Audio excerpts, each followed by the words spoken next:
Welcome back to the BrandProof Podcast interview number 3.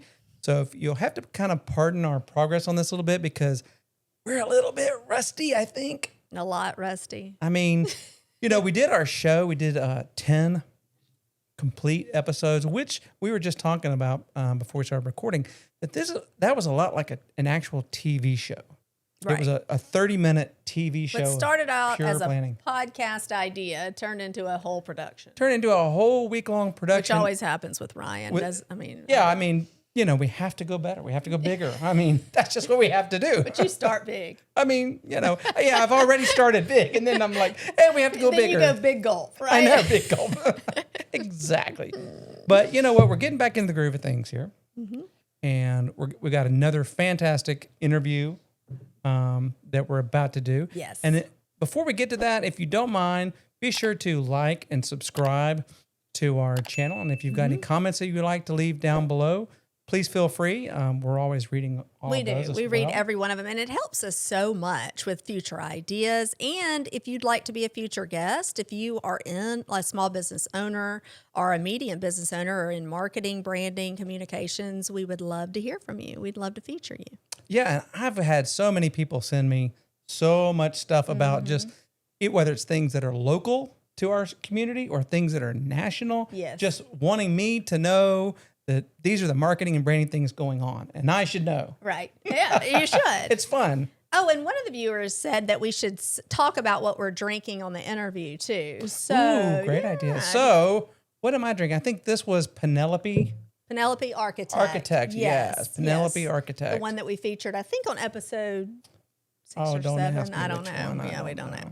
And then I am actually going very cheap, but for a cheap brand, I have to recommend it. It's called High and Low, and it's an old-fashioned, it's pre-mixed together, and I think it's like in the low 20s, and I'm telling you, it is such a good old-fashioned. So I'm trying to be good today, but our guest is being even better, and so she's not drinking bourbon today because, she's got to do car line and stuff.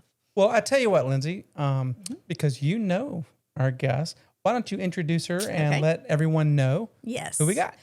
Miss Jessica Deese, and welcome to BrandProof. Thank you. I'm so excited to be here. I'm going to let her kind of give a synopsis of why she's here and the history and how her journey through her professional life has brought her to the position she is in today. But her position right now is a communications director for a local Catholic private school that actually my son goes to, and it's St. Michael Catholic High School.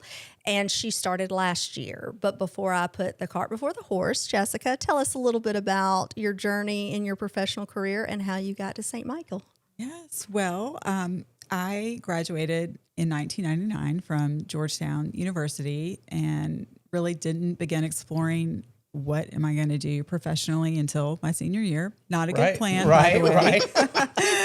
And through just my process of discernment, decided I think event planning is what I'm interested in, and ended up going to work for a small firm in Alexandria, Virginia, and continued to live in DC, and just had a really formative trial by fire experience working there for 2 years before I decided I wanted to be back south. Mm-hmm. Came home. Isn't it beautiful up there? It is. It really is. And it was a 6-year experience that I would not trade for the world, for sure. But just thinking long term, wanting to have a family and the quality of life. I mean, I loved living in the city, but I knew you've got to have like so much money to continue living in the city with a family. And I just was not interested in the suburban schlepping back and forth. It just takes away so much time from your life. So at any rate, wanted to be back south, came home, was taking a little summer sabbatical because all my friends were getting married. And I thought, I don't want to launch a job search and then be like, hey, I've got to take all this time off. So ended up meeting my now husband and never left Mobile. So I was like, well, now I've got to get a job Alabama, here. for those viewers that are outside of our state. Yes. So I ended up getting a job at the Museum of Mobile, the History Museum of Mobile.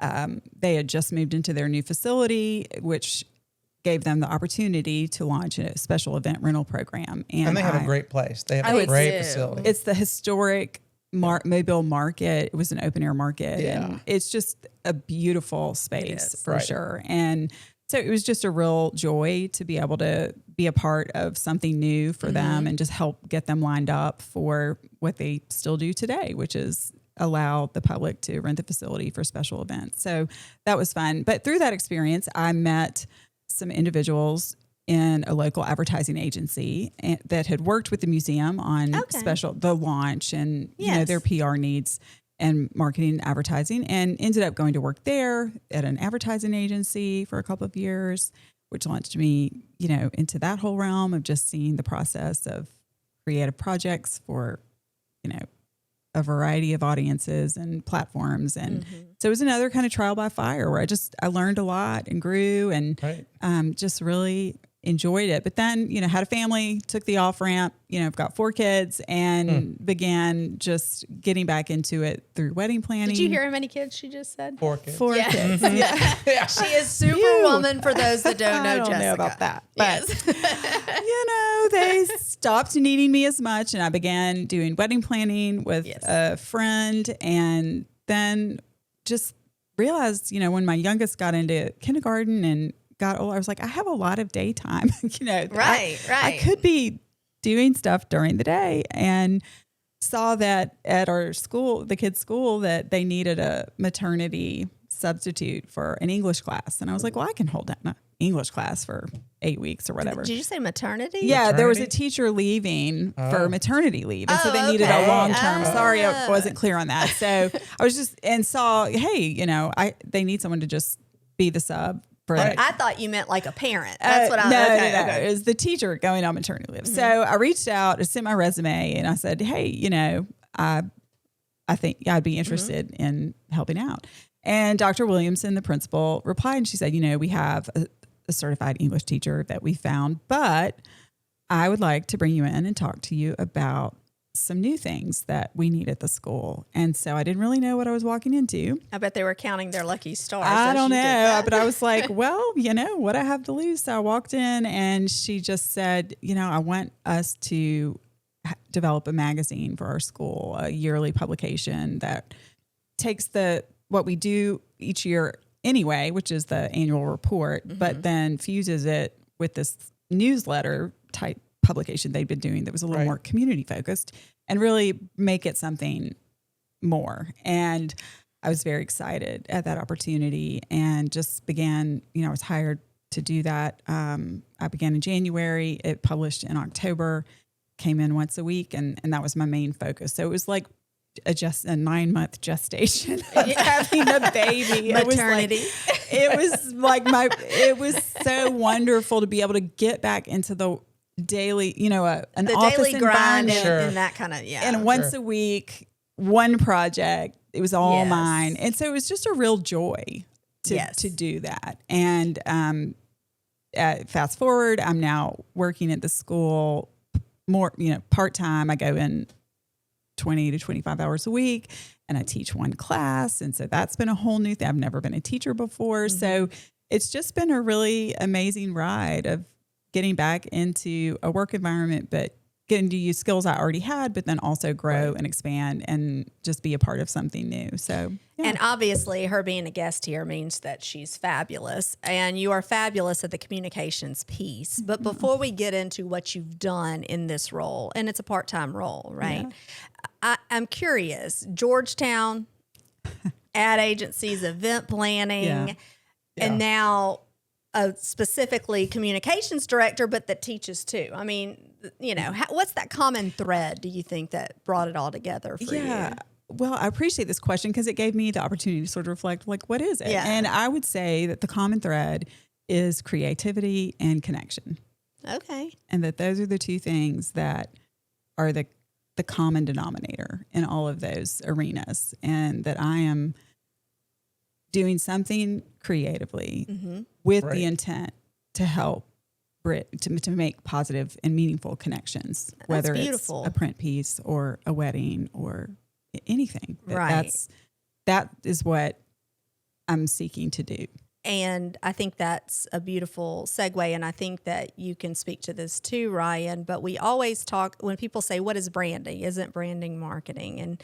And branding is everything. It's so much more than just, the logo or just what you're gonna market for that particular day promotion campaign. And it is the connectivity piece. So if you don't mind speaking a little bit more about what you mean and how you perceive the connectivity piece.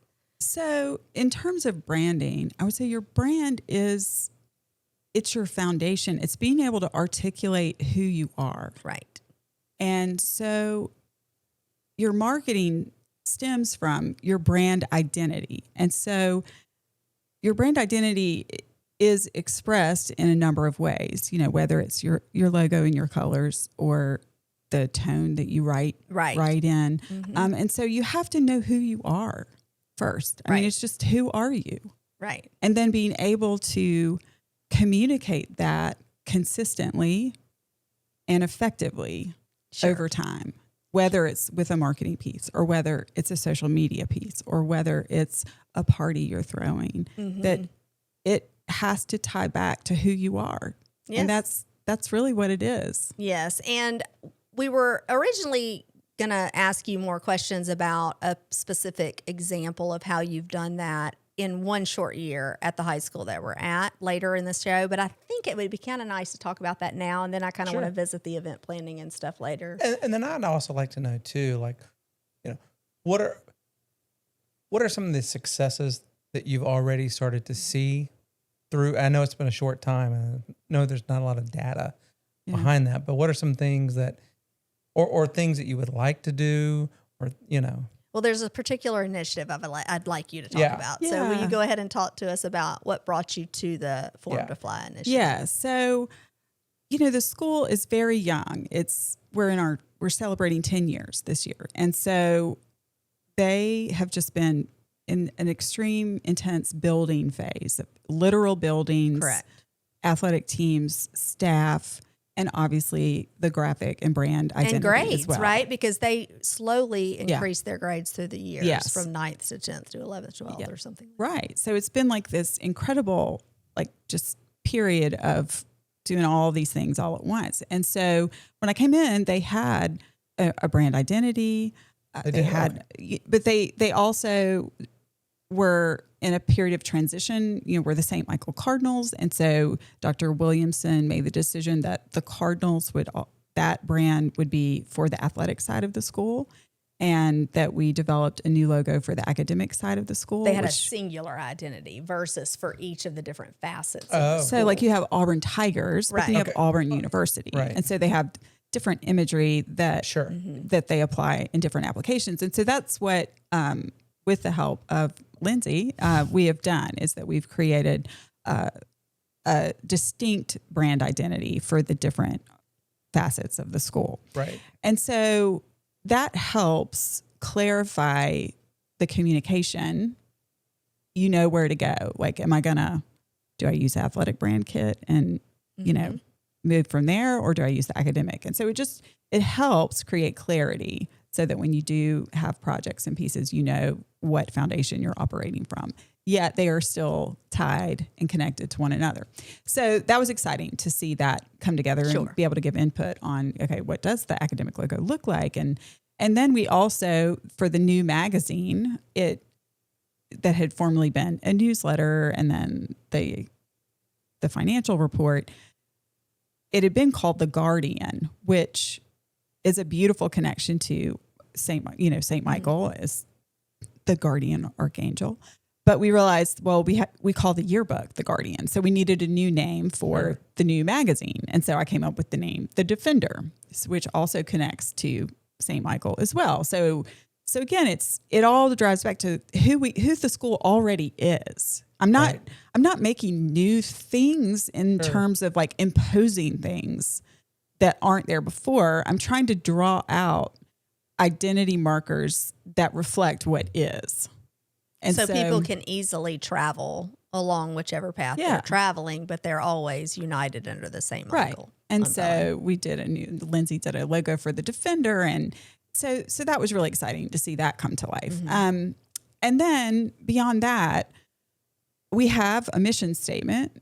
And so that's visual. So now we're getting into the communications connectivity piece. So. Right. So the school, has a longer mission statement, like every organization does, that kind of states within a paragraph or two, like helps identify like who are we, and the school has that. And so, but what I wanted was some tagline that helped communicate all of that was in the big mission statement in an easily applicable phrase that sort of encapsulated all of it. Sort of like Nike has, just do it, Right.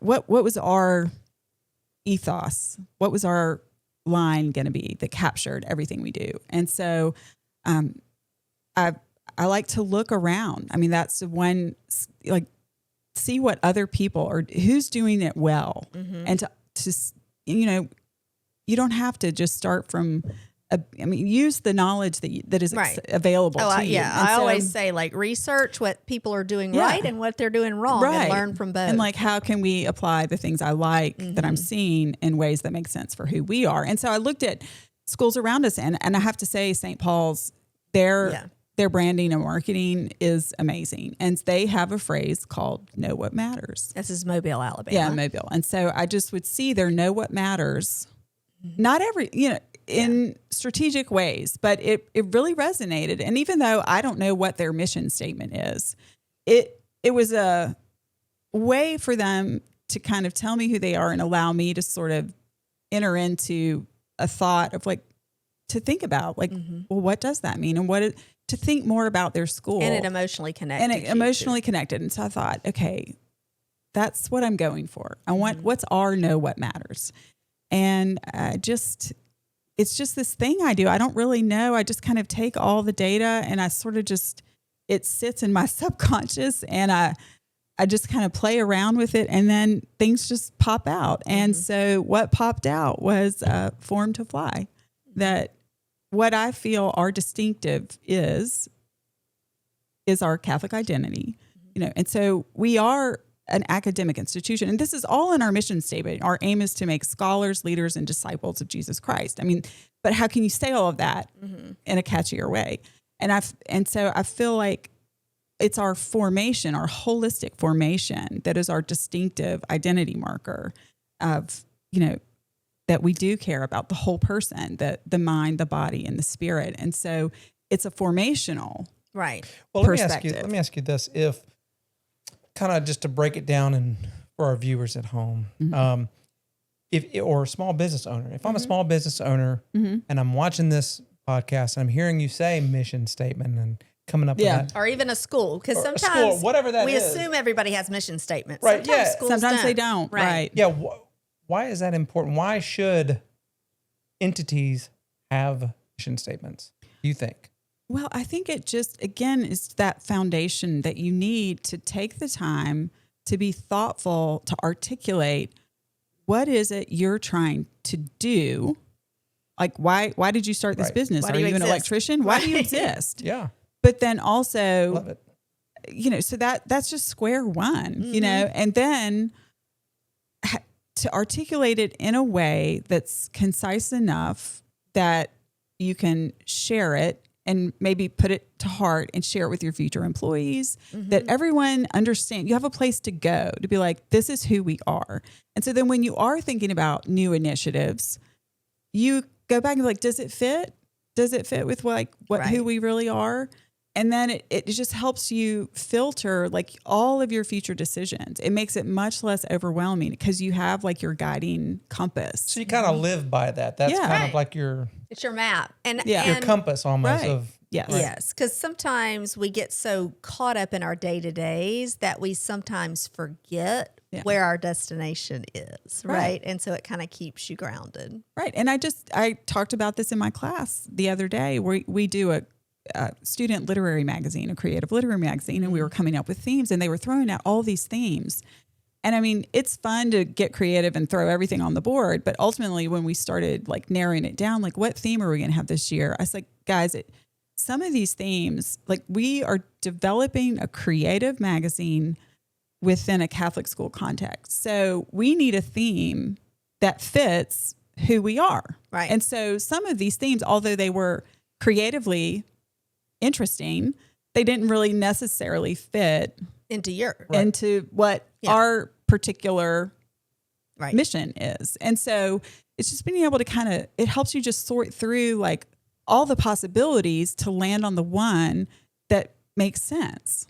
And that's a beautiful way to put it, because I do see that whether it's nonprofit, for-profit, school, et cetera, that oftentimes we try to be everything. To everybody. Yeah. But then all you're going to do is just get completely diluted. Right. You know, if you can define who you are and then speak to that and do everything, plan everything around that. Then, and build off of. Right. Then it will help you soar. It really will. And to me, that is creatively exciting, is to come up with new things within a framework that makes sense. You know, because any of us can think of any wild, crazy thing. Right. But to make it disciplined and fit within your actual objective and your real identity is like so beautiful to me. Yeah, I totally agree. If I've already got a foundational framework already set in place and being followed, that's when the fun work to me really can just grow and just keep multiplying over time, because like I was saying just a second ago, you could just keep building off of that. And that's it creates, a beautiful thing. It reminds me of the quote, I don't know who to attribute it to, but he who is slave to the compass has the freedom of the seas.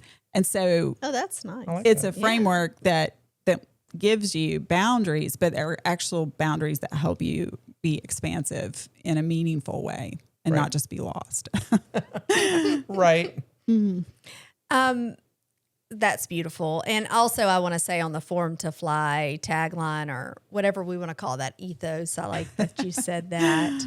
It's also a cool nuance to the fact that they are the St. Michael Cardinals. Yes. And so isn't that such a neat, it fit in every way. And so I just, and when it's just so fun to have those moments where I'm like, this is it. Like it's a deep inner knowing, like, and now this it's your is own it. hashtag. And it's our hashtag, but it's exciting because it reflects reality. It's not like, because it helps us articulate and helps everyone to kind of begin to see ourselves more clearly. Like, oh, we're doing choir.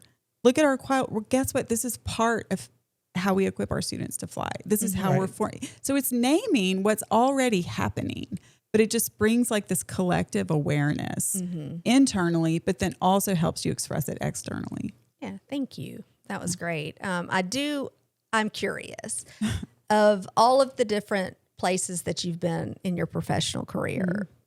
What are you the most proudest? Or what is the English way to say that? Right? What is the proudest? Is this? I need more old fashioned. Sorry. What are you the most proud of? Well, communications director can tell us. How should I say that, Jessica? Well, I would just say the things I've done that bring me the most pride or joy, I would say, are actually things I've done for people that I know and love, like not in an actual professional capacity. And so just to share a few of those.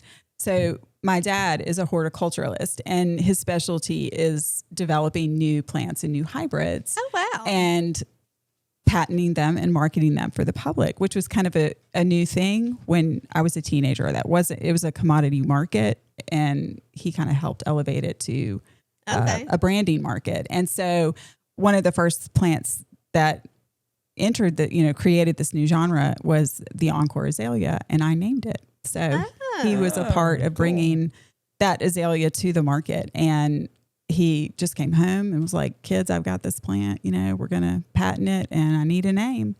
And I just kind of, again, it's a plant that blooms again and again. How can we articulate that? Yeah. And I see Encore azaleas everywhere, but I mean, that's so interesting. So what makes them special against another azalea? Like, what is their They niche? bloom multiple seasons as opposed to just the traditional azalea that blooms once a year and then dies. And so he went on, I named his his line of azaleas, which is the Deja Bloom azaleas. They do the same thing, but have different, that's actually his his line. So that was fun. I got to name another one, and so those were super that's fun. awesome. Deja Bloom is adorable. Yeah, that's Deja awesome. Bloom. Deja So Bloom. look for him, and I cute. don't know where, but Google it. And then my husband is a dentist, and he has his own practice, and he, I helped him just develop his. I worked with a friend that's a graphic designer to give him his brand standard, and our last name is Deese, and so it's Deese Dentistry. And then the tagline, he's a family dentist, and so I came up with your family is our practice. It's kind of our Oh, tagline. that's sweet. So I felt like that was kind of a win. And then, so those are just like Check out Dee's teeth. I'm all for puns. Oh, yes. Check out Dee's teeth. All day long. When you're editing this, you totally need a picture check of out like, these yeah, yeah, that's good. Yeah. I They love may it. not go with that, Ryan. I don't know. all right. I'm That's just all right. saying. I don't know. I do it. Yeah. I could do a lot with that. I know. And there's so many questions I want to ask you. I know time is eventually wrapping up. Where are we, Courtney? Sorry.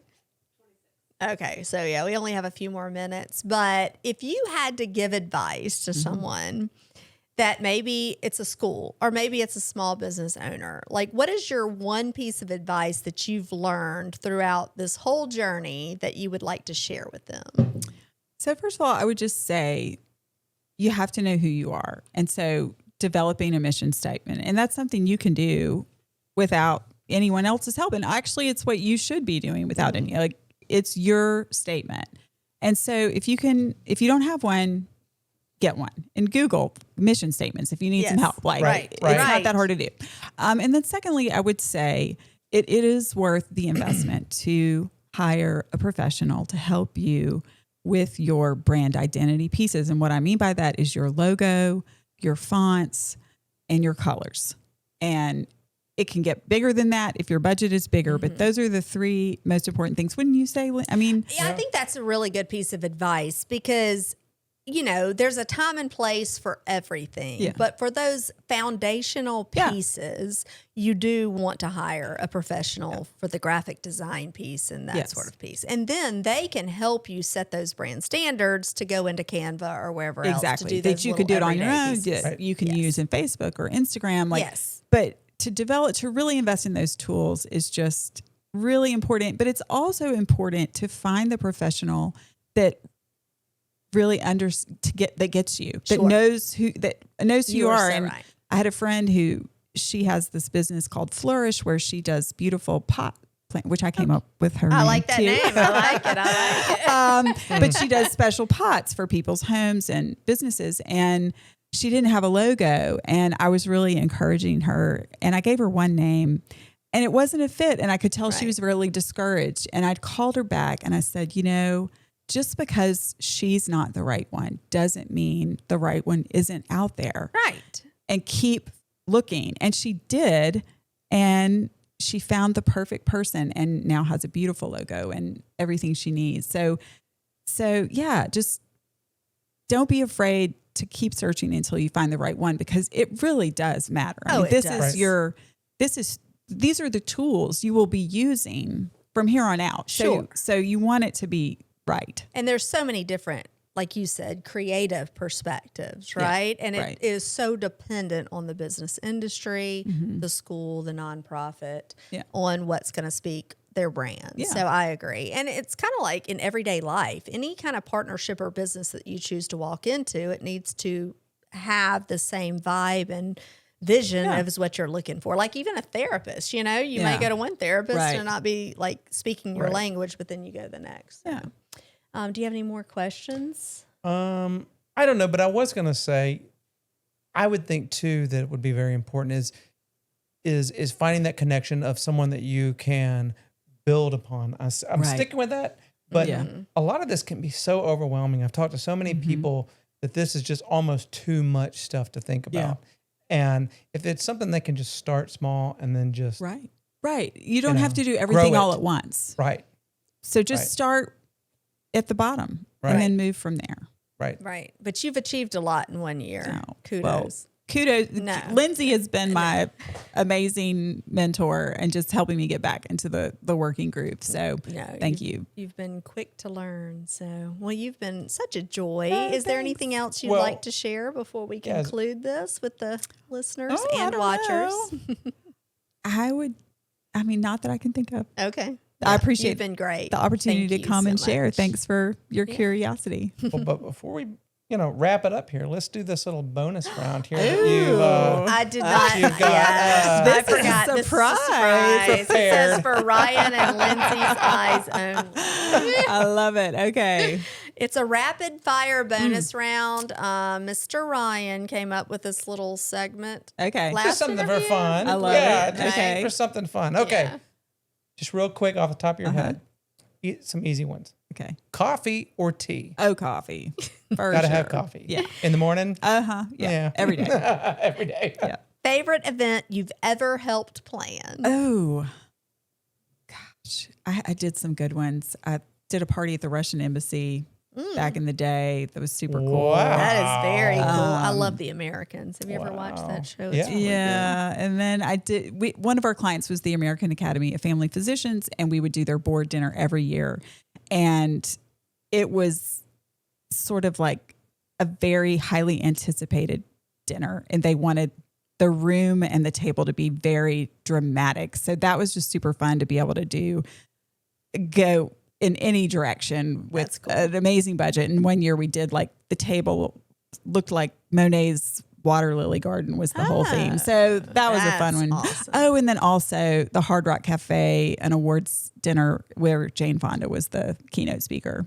That was Really? cool. Was that in, Wow. where was that? That was in Orlando. Oh, wow. Yeah, a Universal. very So that was fun. That's awesome. Okay. What is the most underrated communication tool Ooh. or something that underrated, but you use it a lot?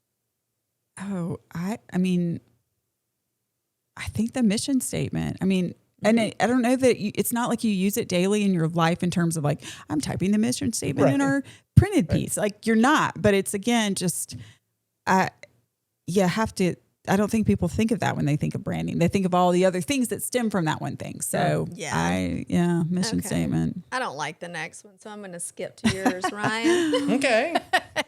First thing you notice about a brand when you encounter it. I definitely pay attention to the design elements, the visual design elements, the photography, the fonts, the colors, and the logo. Yes. I mean, So it matters. it matters. Yes. And then I'm going to skip your next one and Okay. go to the next one. What is a local event that you never miss? Oh, God. Something that I'm you- afraid I miss a lot. Well, you got 4 kids. Yeah, I mean, come on now. And she works and I know. But I could, my favorite local, I never miss the Fairhope Arts and Crafts Show. That I go every year for sure. Mine's Mardi Gras. Yeah. Well, I go to a parade. That's A parade. I'm not Right. beyond that. Like, not sure. I love Mardi Gras, and it's like on the cusp. I'm in a Mardi Gras association in New Orleans, and so our ball is December. So we're already like gearing up. Oh Nice. yeah. And for those that don't know about Mardi Gras, Google it, because when we get there in February, we're going to be like all the way Mardi Gras. I love it. Live from New Orleans. It's the BrandProof Podcast. That would be awesome. One Georgetown memory that still makes you smile. Oh God. I mean, there were a lot, but this is a smile/cringe memory. I'm all about it. I'm an Alabama girl. It's not that far north, but Right. It's a different area. So we did have this one snow that then melted. And so then the main courtyard where everybody in the middle of the day when you're walking your classes, like everybody's there. Right. And I stepped on an ice patch and fell totally on my butt in the middle of everyone. Were you a freshman or I was a freshman, and thankfully one of my friends lived in the dorm. It was right next to her dorm, and I could just like run away and go to her dorm and recover my dignity. But isn't that a prime example of life? Like, even if it's so bad at the moment, that negative memory is still so wonderful at this day to relive. Yes, So, but that's awesome. I mean, Georgetown, that was just a dream. I loved every minute. It was really fun. Do you think any of your children will go there? I don't think so. We got 2 Auburn Tigers, which Auburn's amazing. Love it. My daughter, yeah, she's not interested in Georgetown. Yeah. So I've got one more, my 4th grader. We'll see. Yeah. But I don't know. To be continued. Auburn's a big pull when you got, all the things. They're just not as good as the other. Oh, school, they're Alabama. better because they're better. They're better. Okay, what is the best piece of business or life advice that you've ever received? Well, one that I keep coming back to is that when I went to work for the advertising agency, and he used a term that I thought was really helpful and articulated like when it's a good idea.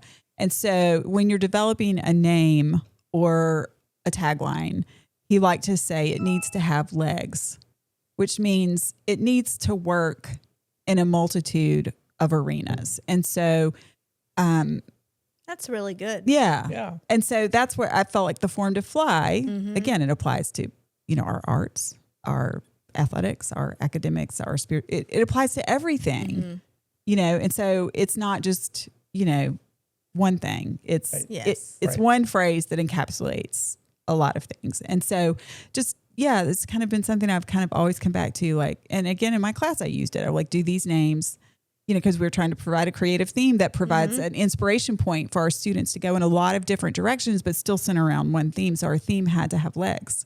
It had to have possibility for growth and expansion while being anchored in a singular idea. Yeah, that's great. I love it. And then lastly, you're almost out of the hot seat. A word you'd use to describe the St. Michael community. I would say it's I want to articulate it right, Yes. It's the families. Yes. Family is the word that comes to my head into my brain first. So I think that's not real fancy. Well, that But was the great. families. You did really well on our rapid fire, don't you think? Anything else? You did You excellent. good? Yeah, I'm good. All right. Well, All right. you Well, I did guess an amazing job. Thank you so much. Thank you so much for having being me. with us. This was so fun. I love this. Yeah, Good we were a job. little rusty, but not too bad. not What do you too think? bad. I'm, kind of shaking it off a little bit, but Well, it's just shake it off. I would have never known. Shake it Yeah, right. I love Taylor Swift. I do too. And I used to coach the little cheerleaders, and I don't anymore, and I kind of miss it. So, Oh, well, yeah. I don't know. I don't know anything about cheerleading. I got nowhere to go with that. But you're shaking it off very I well. don't know, and that's about all I know is jazz hands. Well- That's about all I know. Oh, okay. Anyway, thank you everyone for watching our 3rd interview of the BrandProof podcast today. We had a fun time with Jessica. Yes, thanks for joining us. It's my pleasure. Yeah, and be sure to, again, like and subscribe to the show. And you can also hit that little notification bell, too. That'll help kind of let you know when we've got new videos that have just been released on the channel. But we certainly do appreciate everyone watching and enjoying. If you've got any questions or comments, be sure to leave those, too, because like she said earlier, we read everything. We do. So until next time. Stay bold Oh, stay you. and get branded. We'll see you next time.